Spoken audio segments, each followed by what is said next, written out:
talk about personal finance and how to set up your bank account to your credit card to make sure that you are set up for success and most importantly, that your business is profitable. Intro.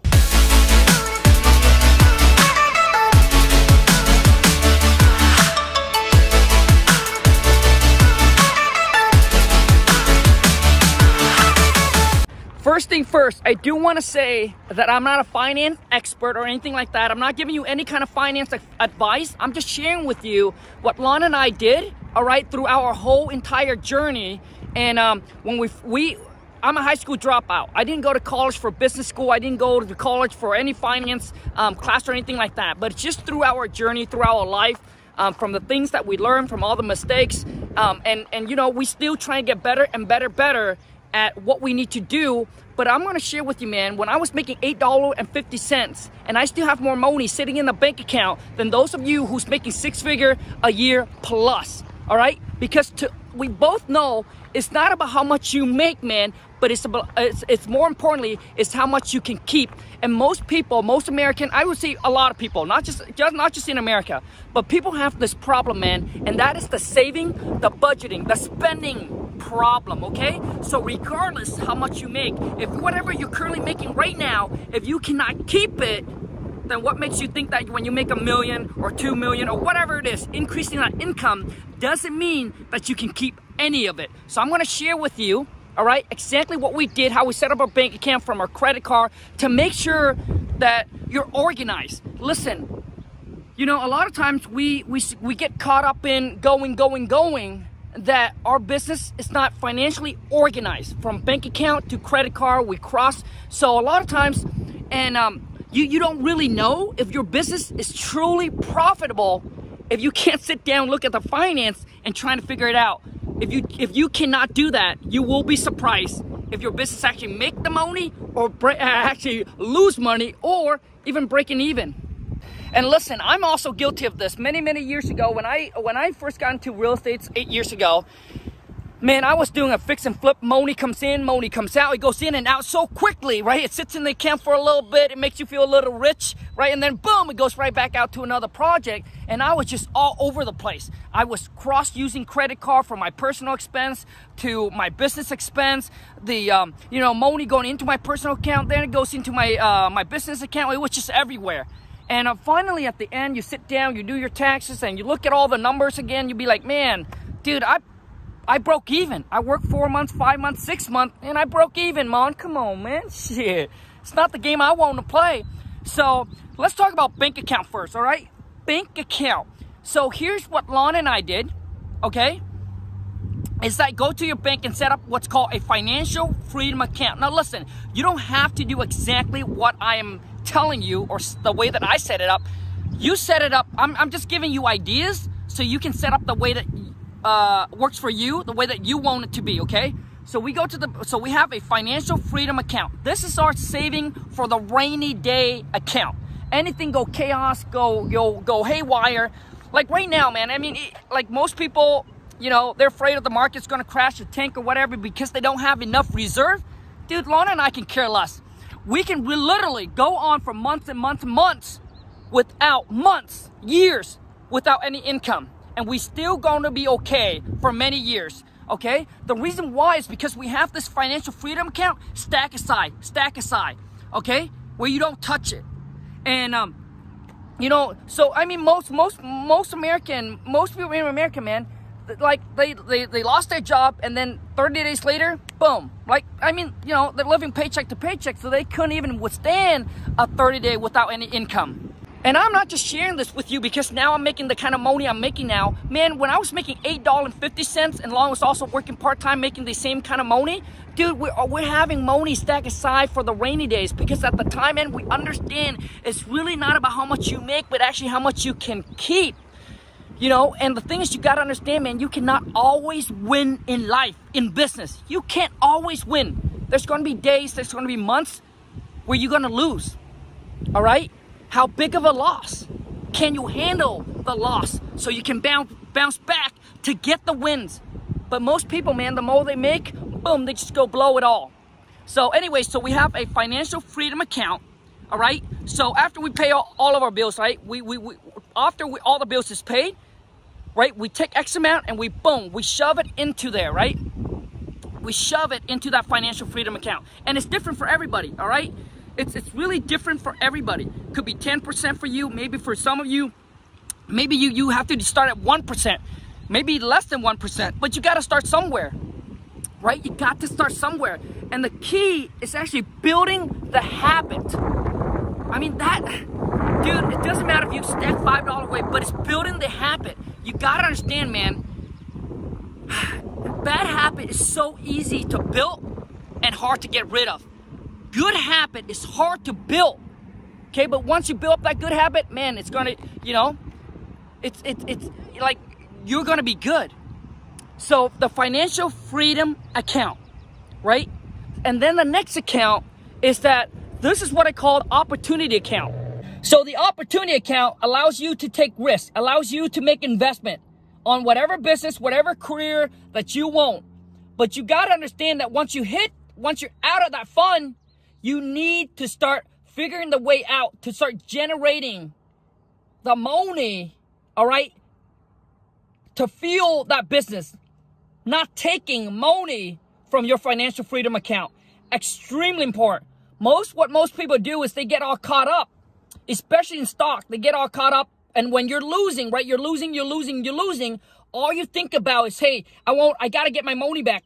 Dude, I already invested in 10, I already invested in 20,000, so they take the money from the financial freedom account, and then they keep on fueling it. And guess what happened, man? Eventually, both accounts go to zero. So extremely important. And when you hit that, and then not knowing that you have some money stacked aside, guess what it allows you to do? Man, it gets you to be creative. It pushes you to hustle harder, okay? Instead of using this money, man, and just fueling it, all right? So that's the opportunity account. The next account is the expense account. And very, very important, the expense account, you need to have two set up, which is for your business and for your personal life, all right? Expense account, personal and your business. I think, everybody wants to make more money. They're like, oh, I want to make more money. I have an income problem. But to me, a lot of time, you don't have an income problem. Of course, it's nice to make more money. And we all want to make more money, man. And regardless of how much you make, man, you would always want to step the game up and get to the next level. But I think majority of people, when you start out, you need to learn personal finance. Keep what you if you need to learn how to keep the money that you're already making, because if you don't, regardless of how much you make, okay, so you make 100,000 now, and if you can't keep any of that, dude, focus on building up and discipline yourself to start saving, start budgeting, especially on your spending, all right? And look at things that you are spending your money on. Most people, when they start making a lot of money, man, they get careless on things that they spend their money on, thinking that, hey, I can go and do that again. I can go and dude, but listen to me. What about the celebrity? What about the sport player?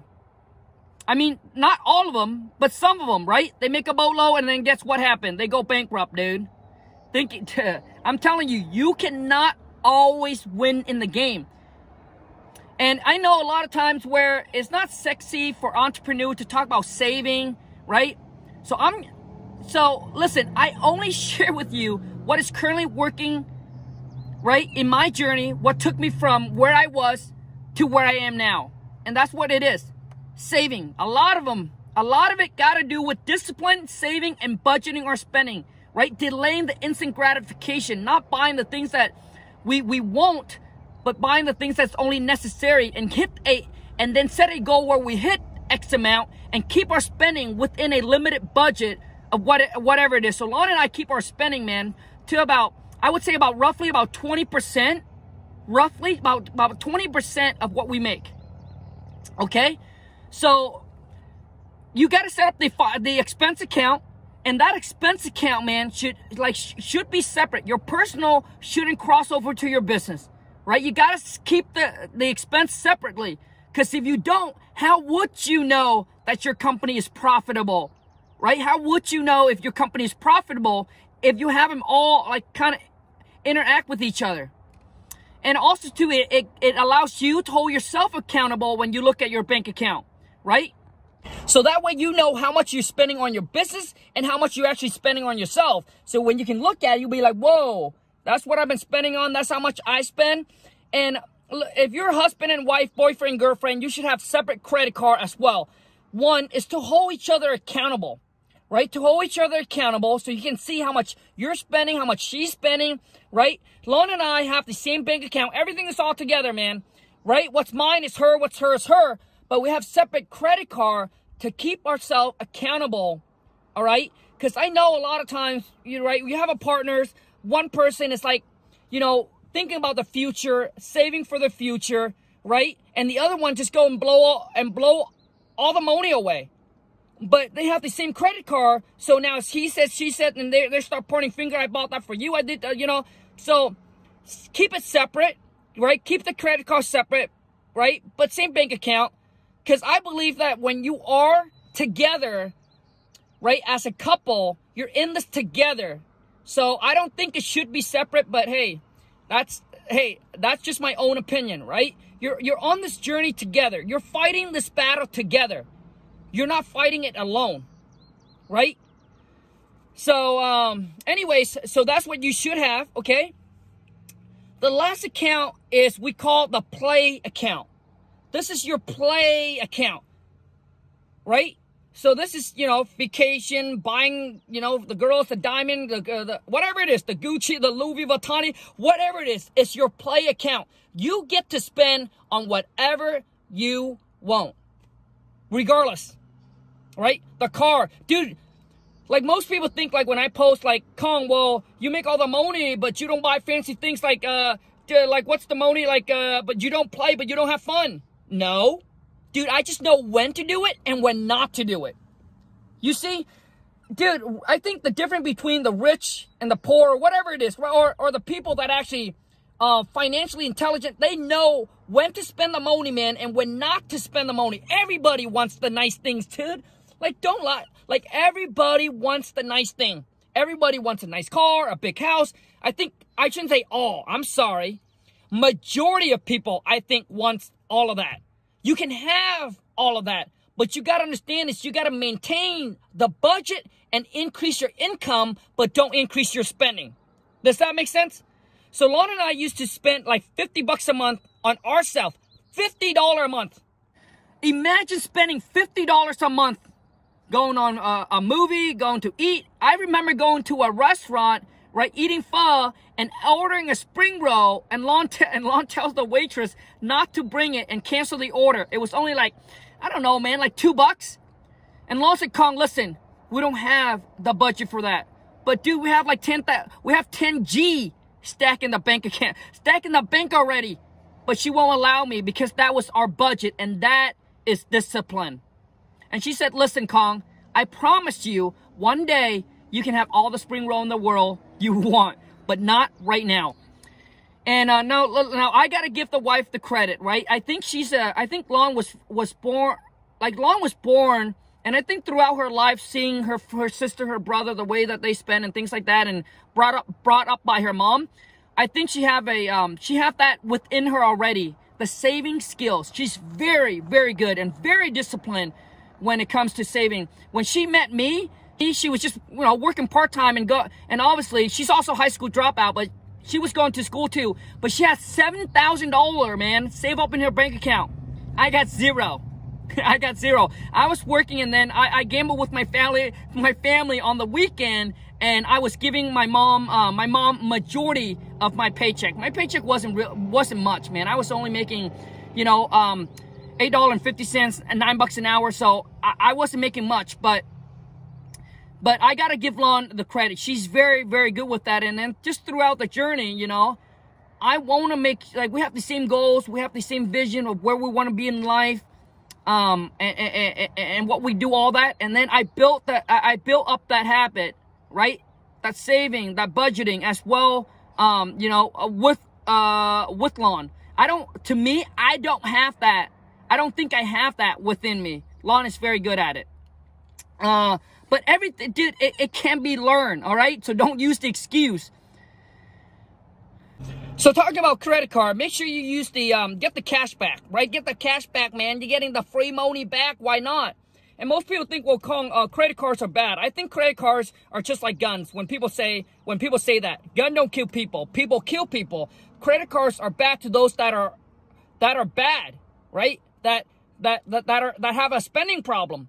But it's good to people that understand and how to use it correctly, the right way, right? Only spend what you can afford to pay off in full, man. Don't think because, oh, the monthly payment is only this much, it's only this much. You know, and it also depends on what you're spending it on, man. If you're spending on for maybe you into an investment into yourself, or maybe you're trying to launch a business, whatever the case may be, you know, then that's different. But anyways, that's all I got for you. And I just want to share that with you guys, because I know I talk about, you know, making money in real estate all the time, but and most people think that they have an income problem. But honestly, dude, you don't have an income problem. We all want to make more, but I think most importantly, for those of you, you need to learn and discipline yourself on the saving, your spending, your budgeting, right? Where you putting your money is extremely important. Because to me, here's what I believe. I believe that the more power you have, the worse it's gonna get. Let me tell you what I mean by that. If you have if you're making 100,000 now, you apply for a credit card, they probably give you X amount, all right? Or maybe you go and buy the house, the car, only what they can loan you based on your income, correct? Imagine if your income increased and you are a spender. And that's why people go bankrupt, man, right? And that's why people go bankrupt, because now you increase your lifestyle. Everything just gradually increase. If you make $10 and you spend $20, how the heck are you going to have any money, man? So before you think about, hey, I'm going to make more, dude, you need to look at yourself first. And maybe you need to work on yourself and discipline yourself and build up that good habit of budgeting and saving what you're making right now as you increase your income. Because if you can't do that, I can guarantee you forever and ever, you will be broke. You will live paycheck to paycheck, regardless how much you make. I don't care if you say, hey, Carl, I'm pumping out 10 million. But dude, if I check out your lifestyle, you tell me, I know you're still that broke, right? So anyways, I'm going to wrap it up. Thank you so much for watching, you guys. Until next time, take care and ciao. I hope this information and this video add a lot of value to your life and to your business. And if it does, please show your boy King Khang some love. Smash the thumbs or the heart up for me. And comment down below and let me know what's the one takeaway you got from this video. Until next time, you guys, stay safe, take care, and ciao.